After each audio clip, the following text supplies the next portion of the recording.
free state, a place of unimaginable brutality, was finally being taken over by the Belgian government.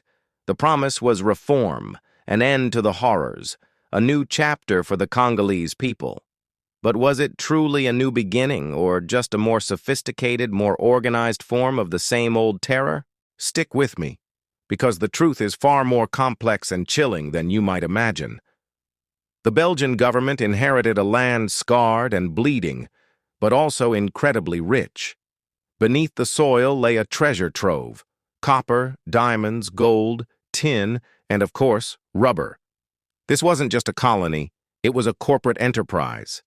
The focus shifted from the wild rubber of Leopold's era to the mineral-rich region of Katanga. Massive corporations, like the infamous Union Minière du Haut-Katanga, were established. They built mines, railways, and cities, but for whom? This new system was methodical, efficient, and deeply exploitative. While the outright mutilations of Leopold's regime faded, they were replaced by a system of forced labor that was just as dehumanizing. Congolese men were conscripted to work in the mines and on plantations. They were paid paltry wages, lived in segregated compounds, and faced brutal conditions. The work was dangerous, the hours were long, and resistance was met with severe punishment. The goal was simple: extract as much wealth as possible, as cheaply as possible, for the benefit of Belgium and its industries. Think about this. During World War II, the uranium used for the atomic bombs dropped on Hiroshima and Nagasaki came from a mine in the Belgian Congo.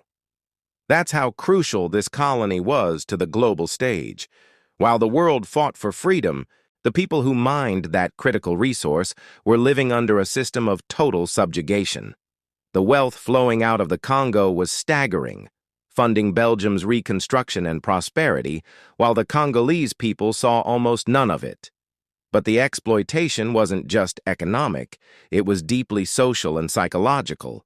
The Belgians implemented a strict system of racial segregation, not unlike apartheid in South Africa. Cities were divided into white and black zones.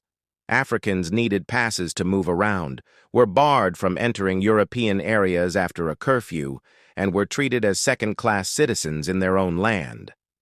The term for the native Congolese was indigène, a status that denied them the rights of citizenship. And what about education?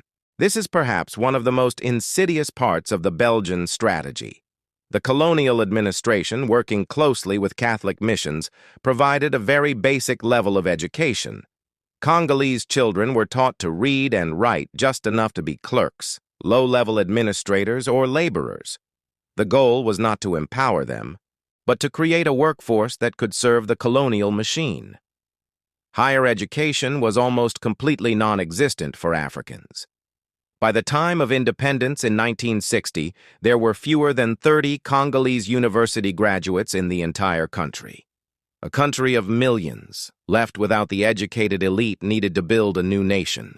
This deliberate suppression of education and political rights was a calculated move. The Belgians created a system that was designed to be permanent.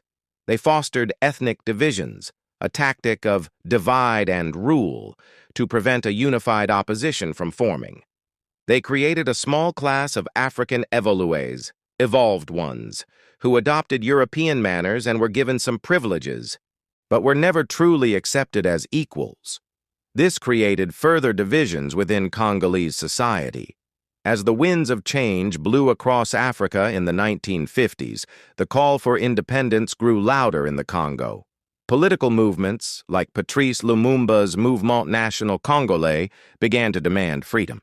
Belgium, caught off guard and unprepared for this wave of nationalism, made a hasty and chaotic exit in 1960.